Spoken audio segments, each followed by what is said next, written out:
Hello and welcome to Moving Up Podcast, episode 99. Would you like a 99 flag with your ice cream, sir? No? Well, here's a podcast instead. It's me, Adam Barlow.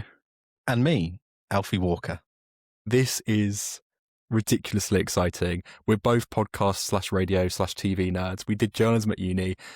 Hello, if this is your first time watching, it's an absolute pleasure to have you there. We normally do film reviews here. We do stupid impressions, not very accurate, and we do games. So stick around. And oh my God, it's going to be so much fun. When just before this episode, Jacob was making up a new email signature to put at the bottom of our Moving Up email. And he was like, what's your tagline? And the one he came out with was good times and vibes. So I think that sums us up, to be honest.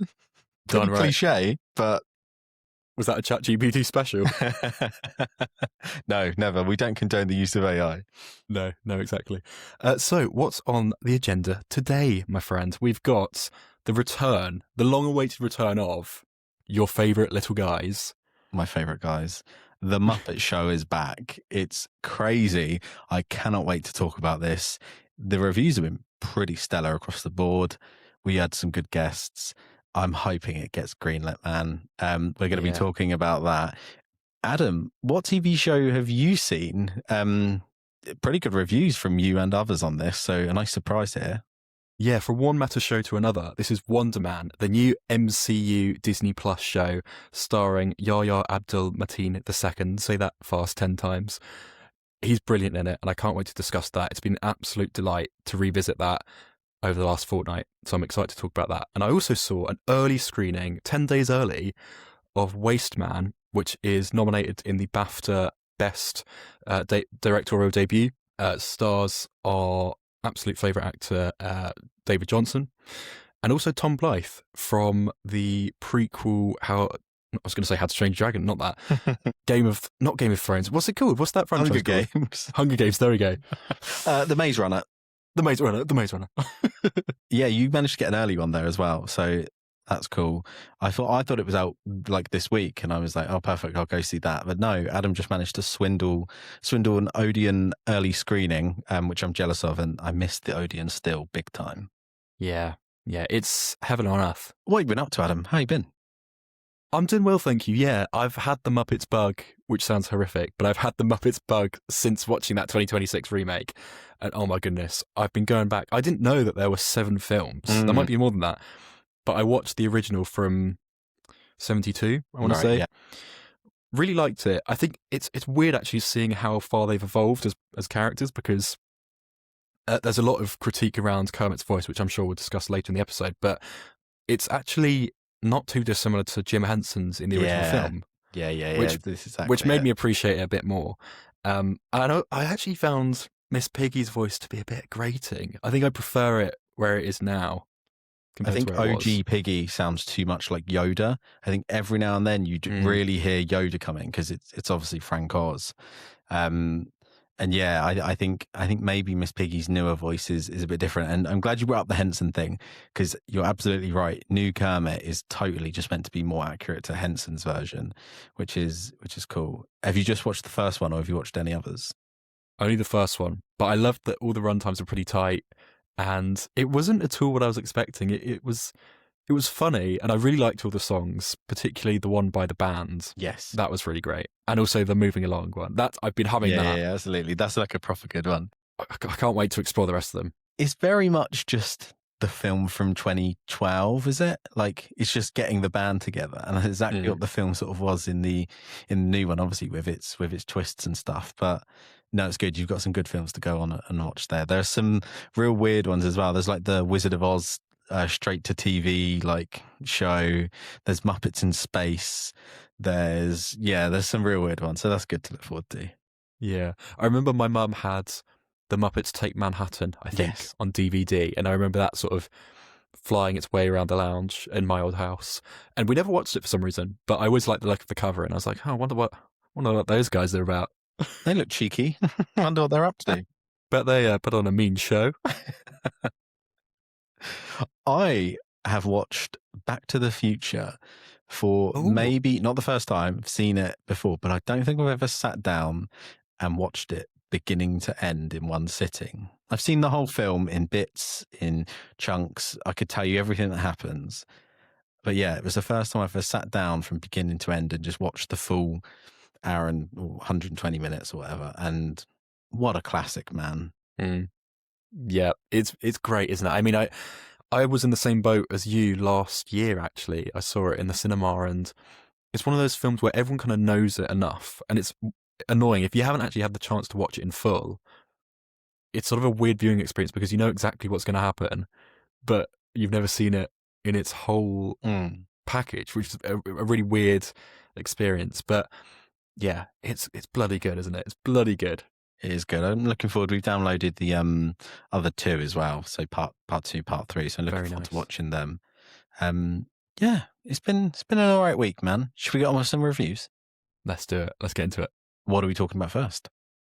We're going to start with Wasteman. Take it away.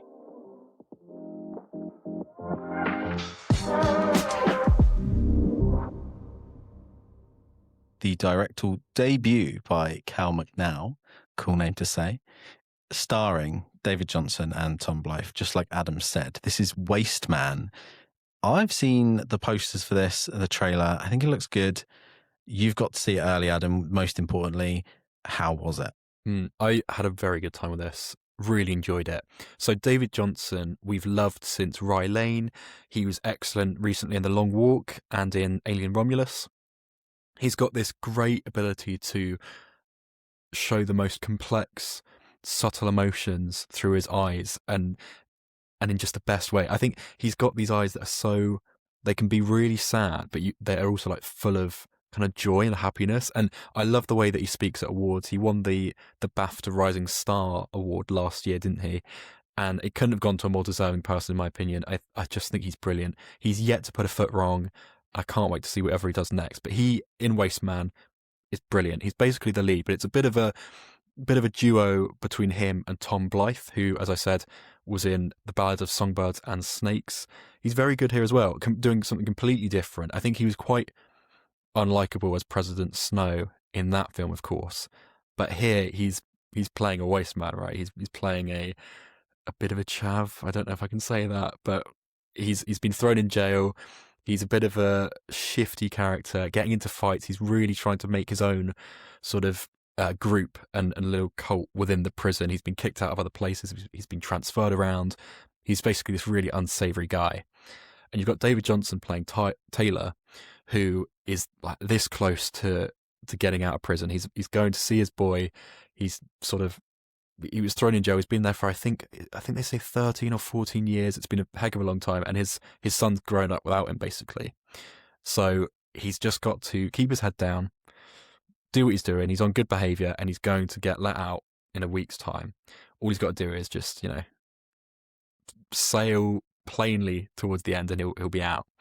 And then of course he gets a new cellmate in D, Tom Blyth's character, who just absolutely shakes things up and then puts him in the centre of conflict between D and other sort of bigger characters in the cell in cell block D, including Alex Hassel, who you would have seen in Rivals as the kind of hunky horse rider, posh boy in that. He's very good here again. Corin Silver as well is a bit more of a sort of gruffer character, I suppose. And I thought it was really good. It's incredibly tense the whole way through. As you can imagine, you're in this very claustrophobic environment of being inside a prison. It's sort of handheld shots. A lot of the time it takes sort of portrait videos of fights that are really quite gruesome, quite bloody. It's an 18, and I think I've seen worse, more violent films, more graphic things, but what I really liked about Wasteman is how on the ground and gruesome it felt the whole way through. It really worked. And you've got these portrait moments where it's the phones that they've illegally kind of smuggled in, and they're always kind of sending out death threats for other inmates that they don't like, and being like, okay, I've got this drug, come to this cell and I'll hook you up, mate, or whatever they talk about. That's that experience, of course, Adam. It sounds like, yeah. Yeah, county lines, yeah. Dawson's known for it, to be honest. So, yeah, bless him. So it's a really interesting watch that deals with some really heavy topics about the kind of moral ambiguity of, actually, is prison even worth it? I mean, you've got Taylor, David Jonsson's character, is actually, I mean, he made a mistake when he was younger, but he's then been there for over a decade. And as any drug problems that he had previously have been made 10 times worse in this environment. So it raises the question of, is this a good place to send people? It's oversubscribed, as we know. Prisons are having to, across the country, and I'm sure in other places in the world, having to let inmates go earlier just to make room for other worse inmates, I suppose.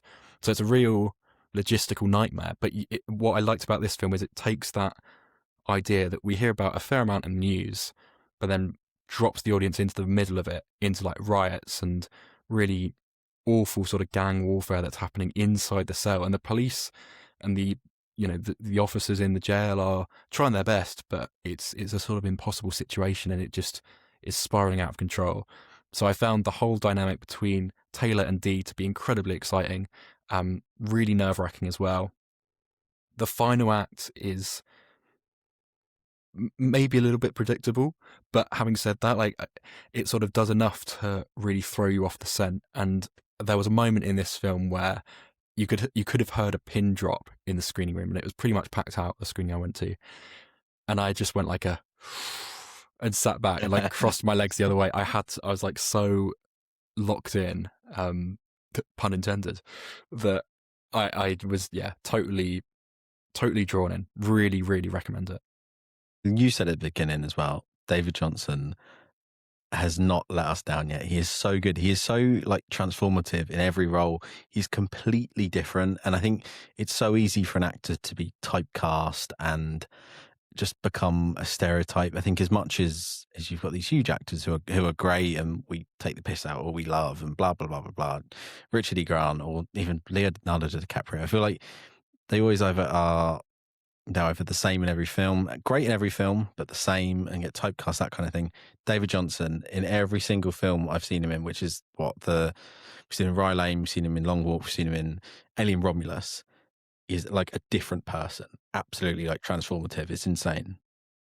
Yeah, 100%. I wonder what I'd like to see him do next. Part of me is loving him, enjoy these really interesting, twisty projects that are kind of mid to low budget. And I suppose Alien Romulus was a blockbuster, right? That definitely counts. But I wonder if he will switch up and go to do maybe like a really high-end TV show or something. But maybe he doesn't want to be tied down with something like that. Maybe he doesn't want to go into the MCU or with Star Wars. I don't know. But yeah, I could see him doing a really excellent job as like the lead in a spin-off Star Wars film like Starfighter.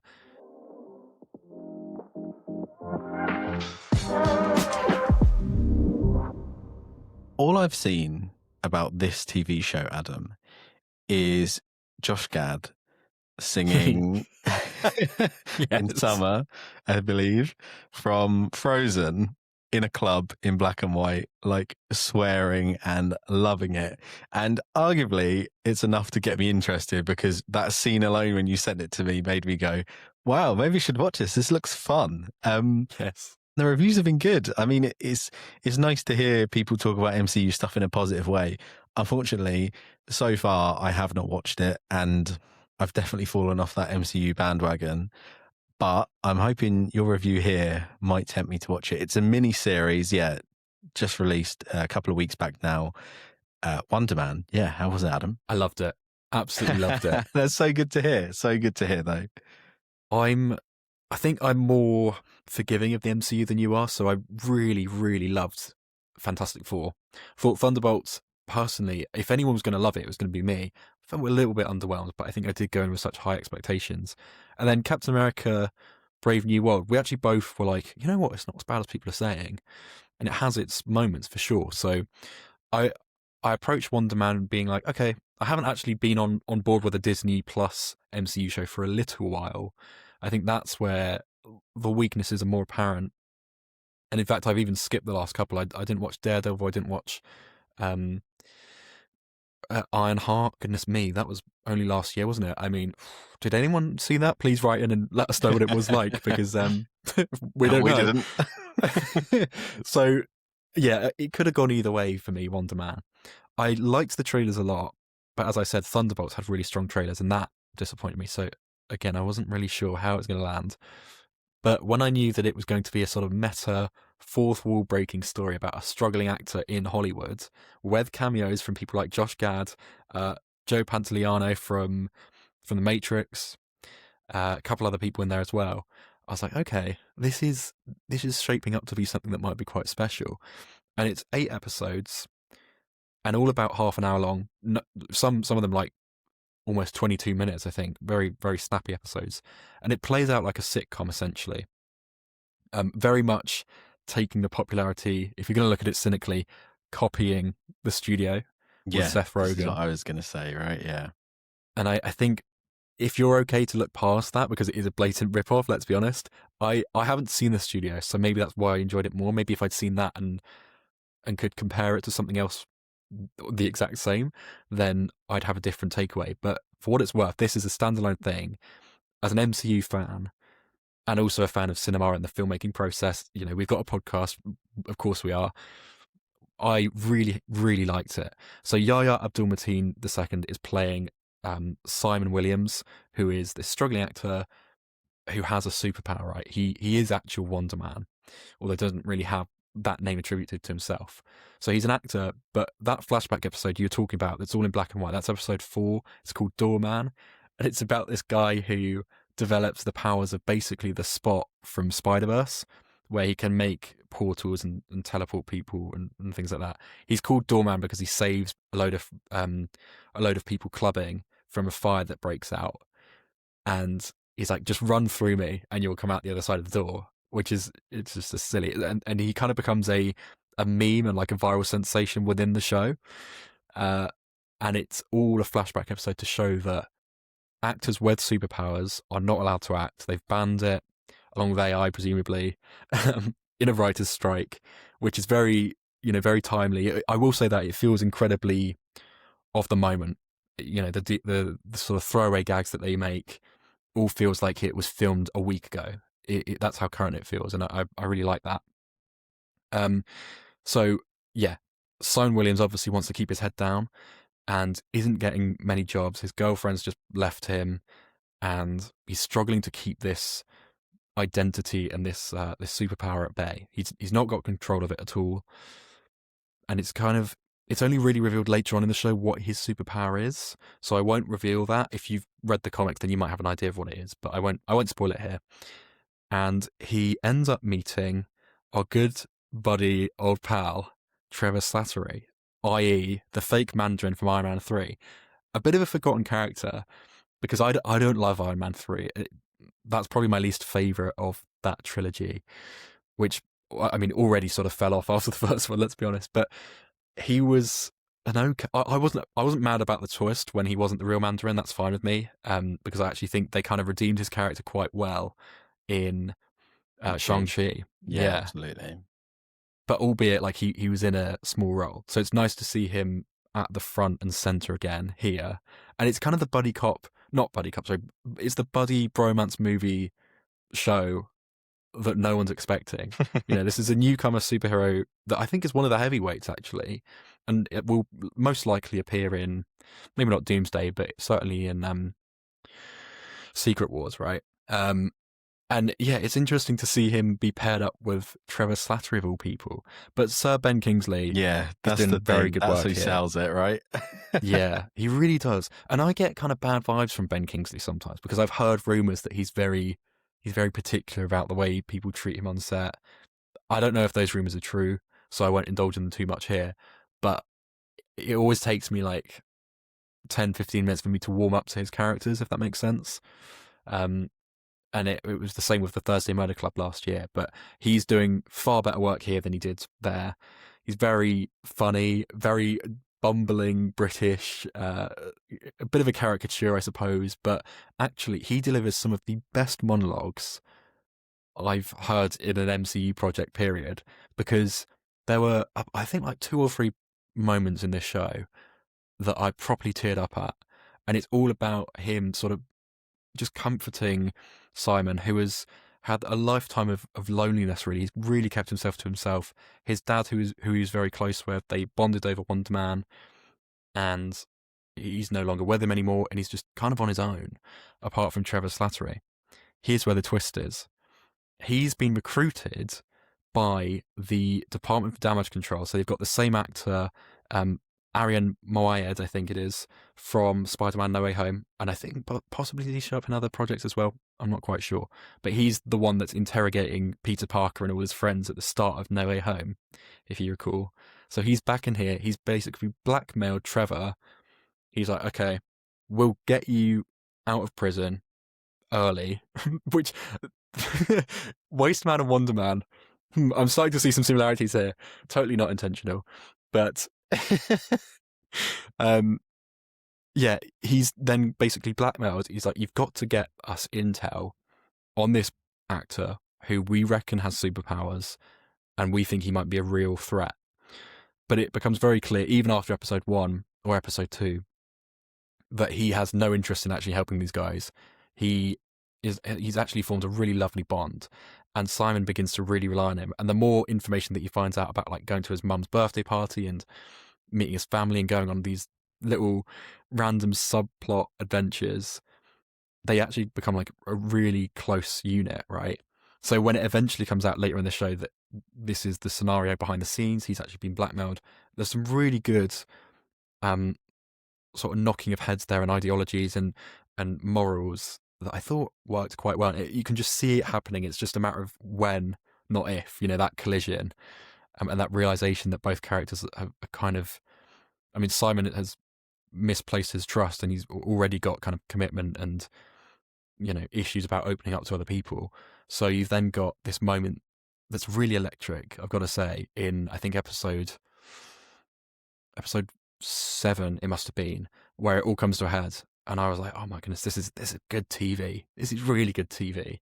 And there aren't many superpower moments, but it doesn't need it. That's not, it's a really nice, personal, quite close quarter character study, and when there are the superpowered moments and the references to the wider MCU world, it works fine. It's a nice little sprinkling, a nice little seasoning of spice, but it's not needed. I enjoyed the show long before any of that happened. I will say Josh Gad's cameo is perfect, like so funny. But yeah, it's just this mission of them both trying to get cast in Wonderman, the sort of in-universe film remake that they're doing. So it's very meta. It kind of takes the piss out of the MCU itself. It's like, oh, redoing another superhero film, are they? Yeah, okay. And like that's exactly what the show is. So I just really liked it. It's the MCU sort of taking a look at itself and wagging its finger and being like, wow, look at us silly guys, what are we doing? But it really works, and I think it feels more authentic, it feels more thought out than Deadpool and Wolverine did, which I think took some pot shots and maybe a film that relied on cameos too much, whereas this film I think is the thinking man's version of Deadpool and Wolverine. While that has more action and adventure and wackiness, this is kind of like the same ideas but told in completely the opposite way. And I think I enjoyed both. For me, I think there's a bit more to chew on in Wonderman for sure. And it's a shame that people haven't seen it. I've seen some people say it's the Andor of the MCU, which I'm like, well, I don't know if that's a helpful thing to compare it to, because Andor is like the holy grail to most Star Wars fans nowadays. And I don't know if that's quite the case here, but for what it is, I've got to applaud Marvel for, having done this for almost 20 years now, right? Yeah, getting onto it. I mean, that's ridiculous, but they're still coming out with, mostly original ideas and telling them in a really interesting and exciting way. And yeah, I take my hat off to them. I think the team behind this has done an excellent, very sterling job, and they're all charismatic. It just works. It's a bit random. It's a little bit small fry, but I really liked it. It's so good to hear you say this is good TV as well. Like, that's something that I don't think you can say confidently about a lot of the MCU. I know we both liked Loki season 1 a lot, and we both liked Loki season 2, and I'm a huge fan of WandaVision. And I think Agatha All Along was a really nice sort of bow on the WandaVision stuff as well. Other than that, I'd struggle to recommend a lot of the MCU shows. So it's nice to hear you say that, like, this is a standalone. It's nice to see them take a different angle, sort of approach it from a different point of view. Go, right, let's go with this. Now we've got this huge sprawling universe. We need to, like you said, spice things up a bit. We need to do something a little bit different. We need to make some changes. Let's have a bit of fun. And it's nice to hear that they've taken that point of view. Like you said, similar to the Seth Rogan. Yes, the studio. Yeah, it's nice to hear that you've said that, because that is exactly the vibe I got from it. I think you might convince me, man. I think I might chuck it on. Like you said, those episode lengths as well. That's nice. Little half hour you can chuck it on, because I'm presuming you didn't binge this either. No, I watched, I think, 2 episodes at a time over 4 sittings, which I think was quite a nice way to do it. It really lends itself to being binged. I should have mentioned all the episodes dropped in one go. And I think it was a smart decision to do that. It's kind of difficult to pinpoint exactly why it works for some shows and not for others. But I think for Wonderman, with how short and snappy the episodes are, as I say, it plays out like a sitcom. It works. And I think there's not enough always happening in each episode, where I think some of the MCU haters would have really latched onto the first 2 episodes and be like, okay, so when's something going to happen? And say it's too slow and then write it off. So I'm glad that they were given everything in one go. I think that's a good idea.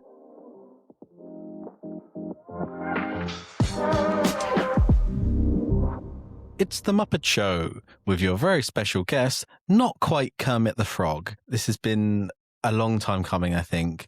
Me and my brother, a long time ago, and I think I said it on here back in an episode in 1, 2, 3, something like that. I said they should bring back the Muppet Show and get some modern day guests on, like Sabrina Carpenter. So they've clearly listened to this, Adam, and they've clearly jumped on. I think this could not have been a more perfect return to form. It's the Muppet Show, a one-off special, only half hour, and featuring almost all of your favourite Muppets. Some Muppets that we haven't seen since the 90s.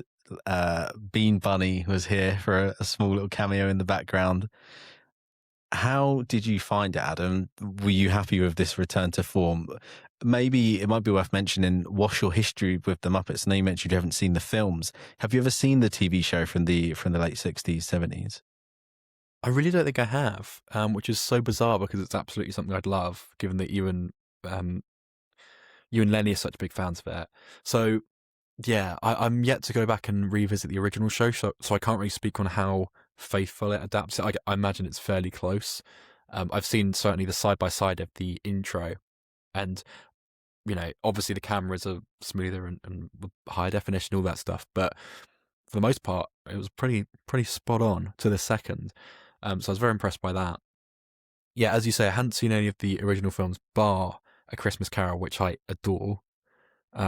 But I feel like that's almost graduated the Muppets to become something else, because it's the one that's got through to me, I guess, is a piece of evidence about that. But yeah, I've always known of the Muppets. As I say, my mum was a big fan. She famously, well, at least in my household, had a huge crush on Kermit growing up. She really thought that she was going to marry Kermit. And the other crush that she had, sorry, Mum, if you're listening, she had a real big crush on Morph, the little Aardman orange Play-Doh character. Great. I love the idea of everyone else like crushing on, I don't know, Take That, whoever was around. Yeah, Leonardo DiCaprio, yeah. And she's like, oh, Morph and Kermit. Oh yeah, that's where it's at. Yeah. So, yeah, you've got the original Muppet Show stuff. You've got it was early. You obviously had Muppets in the late 60s. You then had Muppets Sex and Violence, which was like a TV show where they started before. Yeah, it's an adult. I'm sorry? Yeah, Muppets Sex and Violence. Go watch it. And then that was in 1974, I think, 1975. Then you get the Muppet Show. We had 5 seasons of the Muppets, and I think people often moan about the 2 modern Muppet films, feeling that they don't feel quite like the Muppets, particularly Most Wanted, which was maybe 2014. I love that film. I think it's really good, but they are right. It doesn't quite feel like a Muppet film. There's something off about it. And I think this special that they've brought back could not have nailed the heart and the jokes and the pacing. I think everything they did here, this feels like it is just the most perfect recreation of the actual original Muppet Show. It doesn't feel like a film. It doesn't feel like a spin-off. It doesn't feel like they've done a couple of Muppet shows before. They did the Muppets, which was like an ABC thing, and that's quite adult focused. It's got quite a few jokes. There's one where Beaker and Bunsen are in a room together, basically with no clothes on, or they've got each other's clothes on. They're like, no, Beaker, we don't have to tell them what we do outside of work. It's like really, really adult focused, and it's funny, but it maybe misses the mark a little bit. And then you've got like these spin-offs, like the one based on the Electric Mayhem Band, just maybe slightly missed the mark. But I think this couldn't be more perfect. You've got industry plant Sabrina Carpenter here, who I'm not the biggest fan of. I don't mind. Yeah, she's got catchy songs, but they couldn't have picked a more perfect celebrity to bring the Muppets back. This is a peak celebrity that summarizes everything you need on that show to get people listening, to get people watching, get her on air. The rivalry between her and Piggy, it couldn't be more perfect. It's exactly what you want. It's her fawning over her admiring her. Is it Maya Rudolph, the other sort of celebrity in it? The bit where it cuts to her in the audience and you've got this Muppet, which I don't know the name of, like flirting with her. You've got the pigs at the ball, the like Bridgerton. You've got Rizzo making a return and singing Blinding Lights. So well as well, like better than the original song by The Weeknd. I mean, it's so good. It features so many Muppets as well. There is Muppets that we haven't seen. There's a Bean Bunny. There's no Walter. That's the only thing maybe people have been moaning about. Where's Walter? People love him. You've got Sam the Eagle in there. You've got Fozzie in there. You've got Scooter in there. You've got Janice in there. They really rattle through them, give them all a little moment to shine. And there's the bit at the beginning where Kermit says, "Hello and welcome to the Muppet Show, everybody. You know, we're so excited to be back on the very stage where it all started and then ended. And then maybe it's starting again, depending on how it goes." And my God, I hope it gets greenlit for a longer season, because I think Seth Rogan did an amazing job with this. And clearly they picked the right person to bring them back. And I hope it sticks around. Yeah. I liked the celeb cameos in here because they weren't egotistical at all. And I think if Seth Rogen had done this maybe 15 years ago, I think it would have been a different story. But he's really matured as a creative force through things like the studio. I feel like all these films are strangely linked together. Yeah, they're quite meta, aren't they, actually, as well? Yeah. Yeah, they are. And he just, you can tell he's a fan of the original. And I think that's exactly who you needed to, put the industry weight and the industry, you needed someone to punch him and be like, "This is a really good idea. I can't believe no one's doing this." And I'm glad that they got Sabrina Carpenter. As you say, I don't think you could have got anyone better. Maybe Pedro Pascal, but I think people are sort of upsettingly being like, "Oh, well, he's everywhere at the moment." I'm like, yeah, because he deserves to be. He's bloody great. I think, like, future guests, who would you like to see? I know you gave me a list earlier in the week. Yeah, so you just said there, Pedro Pascal. I can imagine them doing a Pigs in Space, actual return to that's one of the segments they do in the original, Pigs in Space, and you go to all the ugly pigs in their space costumes. And imagine doing a Mandalorian spin-off. He's literally Disney, both are owned by Disney. They can really amp up the Star Wars links. I think that would be great. As much as maybe they're not my favourite kind of people like Chapel Roan, who I'm not a fan of, but you need someone like that who is going to just bring in a new audience, get people interested, the same way Sabrina Carpenter did. I'd love to see maybe like Coleman Domingo. I can really picture him, just these really big characters that are so identifiable and on a real high. I can picture it so well, mate. I'm so hoping it gets greenlit. We've heard nothing so far, which is a real worry. I think if they do another one, they need to get just a series of 8 or 10 episodes. They could easily, like, we could list off 10 celebrities now and more that could do it for you. If they get Taylor Swift on an episode, they're sorted. They're done. They've got 8, 9, 10 seasons greenlit there and then. That's all they need to do. Yeah, true. Jimmy Fallon would do it. Who else? I mean, Conan O'Brien, other people that aren't American chat show hosts, I'm sure. Post Malone, get him in there. Hugh Grant, Richard E. Grant, Michael Caine. He'll come out of retirement for it, I'm sure. Get some people back that they've had before as well. Get Elton John back on there. Do you know what I mean? Elton John's always in the news, releasing remixes with Dua Lipa and all these modern artists. Dua Lipa, get her in there. Yeah, absolutely. Oh, mate, it would be the so new good. Bond, whoever that is. Us, we could do it. We're free. We're free. Disney, the Muppets Corporation, sign us up. Jim Henson Studios, please. Look, we're on video. This is actually, this isn't a podcast, guys. This is actually our audition tape to be the new Muppets remake. It's the red curtains. It's time to light the lights.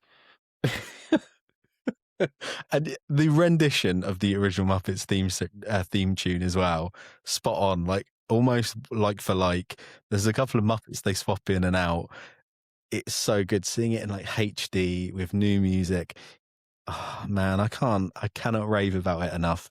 And a nice couple of adult jokes in there still to keep people on their toes. The bit where she's Sabrina Carpenter says about "I love a kink," like, that gets the dads laughing at home, doesn't it? Yeah, I watched it initially the night it came out on my own and loved it, and then sort of raved about it at work the next day. And I think it was Saturday or Sunday night, I put it on and sat my mum and dad down to watch it as well. Mum loved everything with the Muppets, and Dad loved everything with Sabrina Carpenter. I'm like, we've got all the cross sections of society here. This is perfect. You're joking though, but that's what made the original so appealing. You had kids watching because it's the Muppets, and you had the parents watching because of the celebrities and the slight adult jokes. And yeah, you're right. For Dad, there's a sexy woman on this week. Like, I know it's cringy and I know it's a bit playful, but that genuinely is. It just gets a cross section of society where you can put it on the TV at 4 p.m. whenever it used to air, and everyone in the family can watch it, and they hit that nail on the head. Well, it's a variety show, and that's something that's like dying out. I mean, I can't. Well, in the UK, you've got Michael McIntyre's Big Show, and you've got the Royal Variety Performance, which is once a year. That's it, isn't it? I mean, other than that, like maybe Comic Relief and Children in Need you could count, but beyond that, it's such a like that. I know it's a lot of effort to time around weekly, and obviously the Muppets isn't live for obvious reasons. Although they probably could do a live episode. Let's be honest. It would be so good if you could have that on like a weekly production line. It just makes so much sense. It could be like Saturday Night Live, but better. Yeah, but more fun. Yeah. The Muppet where he, I've been burned before, had me and Lenny rolling. Never seen this Muppet before. Don't know where he's from, but it was absolutely great. I really liked him. You know, Fozzie as well.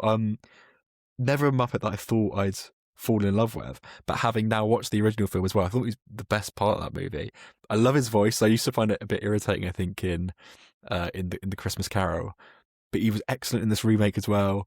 Just the moment where he turns around, reveals that Muppet that you just mentioned, who drops only 2 lines, both of them full laughs from me.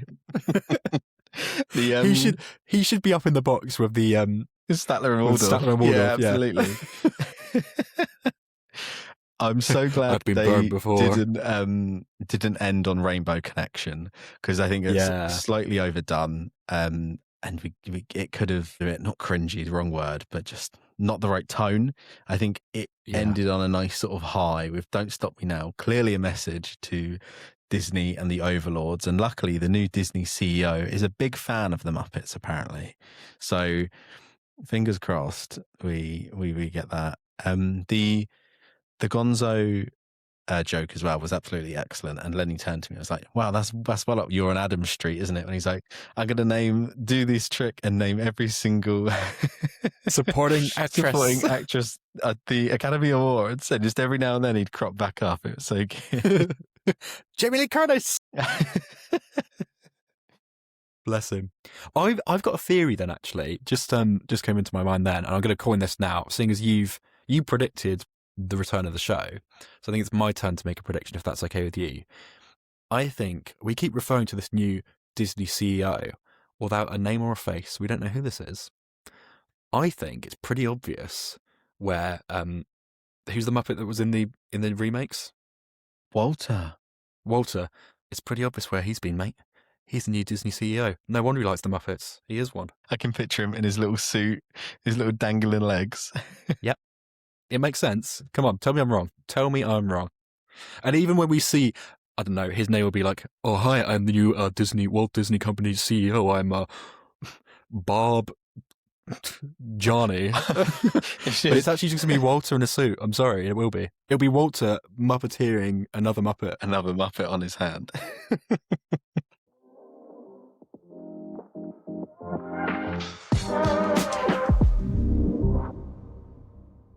You know, we have our recurring segments on this show, and sometimes they're forgotten about. Sometimes we get a little bit too busy. Kane's Corner, thrown by the wayside. Seraphina comes up every now and then. Yeah. But the one we always go back to, and I think is a real cornerstone of this podcast, it's on our thumbnail. It says Impressions with us. It's the A-list star. Cue that music.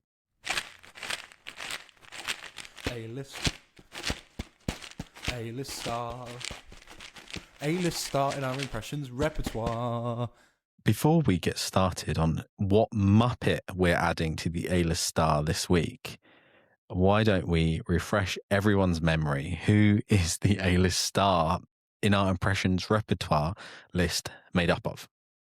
Right.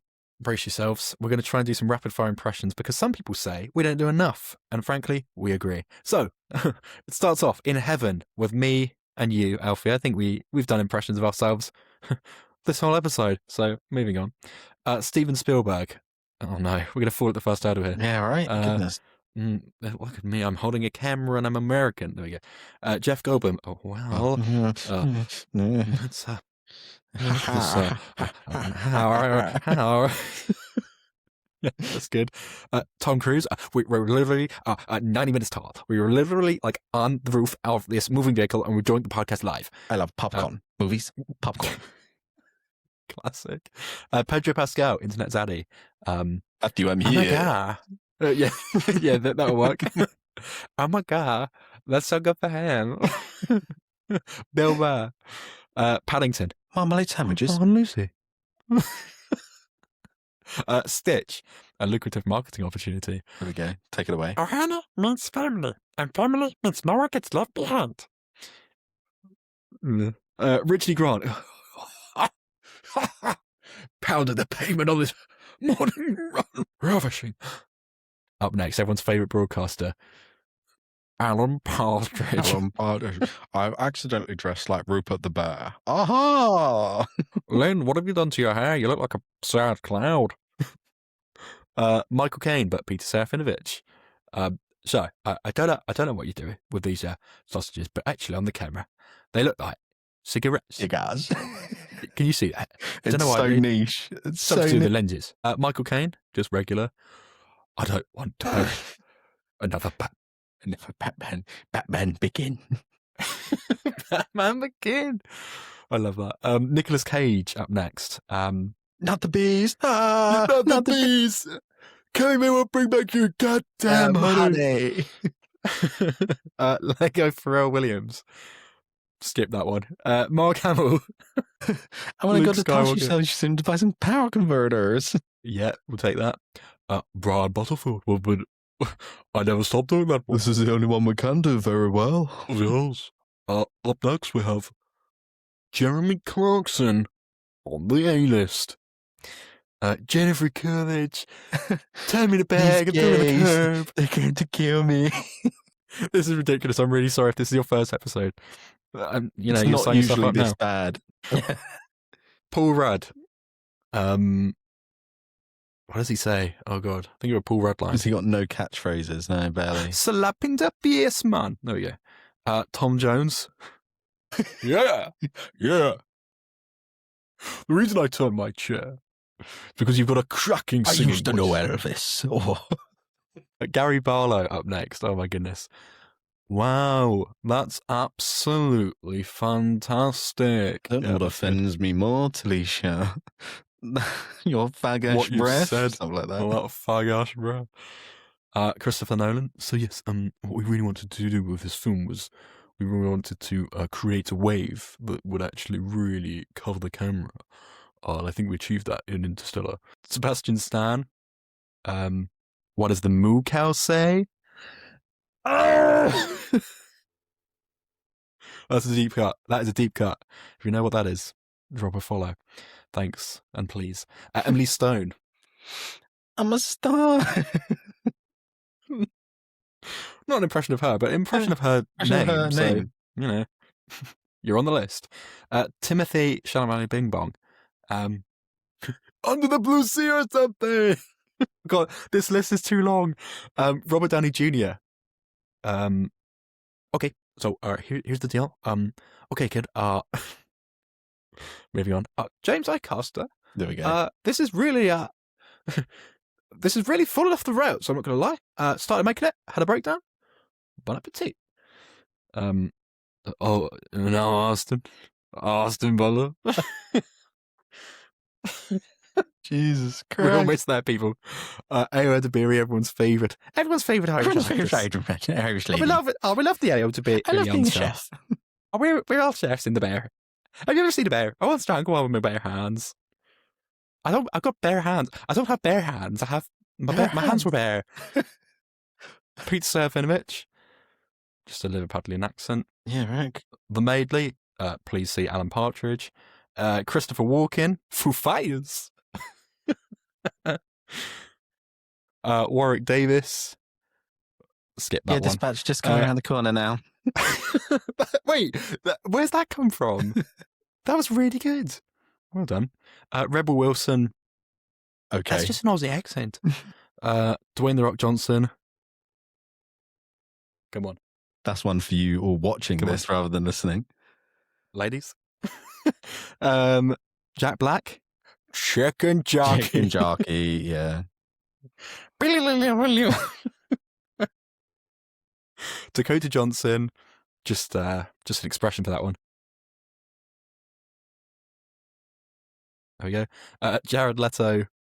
Just another expression for that one. And then the bin. We won't do impressions because we'll be here all day. Jonathan Ross, Robert Peston, Slimer, Eamon Holmes, Oscar the Grouch, Jar Jar Binks, and Adam Driver. Boom. That's a list and a half. And there's definitely some we never put on there that we've said we would. But that's a good place to start. For anyone coming in now, that's the A-list star. We can do really good impressions of all of them. Now, where are you putting your Muppet on there, Adam? Well, I would like to add Gonzo. Of course. I think he's the best Muppet. He's my favourite Muppet. I mean, put it this way. Have the others played literary icons? I don't know. I've not seen enough of it. But I'll tell you in 7 weeks' time when I've watched all the films. yeah, and I'll get back to you on that one. No, I think he's great, and he deserves to be. I think he deserves to be towards the top. You get more of a conversation out of him than you do with Stitch. I'll say that. Absolutely. And they're both blue furry icons, so Chuck him on there. Go on. yeah, I'm putting him next to Stitch. I think that feels fair. So I thought about putting my favourite Muppet on here, who is Sam the Eagle, but I decided against that. I'm going to put Pepe Le King Prawn on there because there's something about him. He's so charming. He's always slightly pervy. There's literally a scene in Muppets Most Wanted, I think it is, where he is with P. Diddy, which is quite phenomenal now in hindsight. Ooh. He's at a casino with P. Diddy playing roulette with lots of girls around him. There's that clip of Pepe Le Prawn interviewing people on the streets of New York, and he asks a girl her age, and she says like 14, and then he just looks at the camera. It's so funny. It's such an ongoing bit that Pepe is a bit dodgy, and I love that he is still a Muppet because they could have got rid of him because of it. But they're owning it. So Pepe Le King Prawn, he's going up there too, mate. That's really good. My only rebuttal on that front is in the remake, they put him in the black crew neck with the gold chain, and it is the Dwayne Johnson photo. Yeah.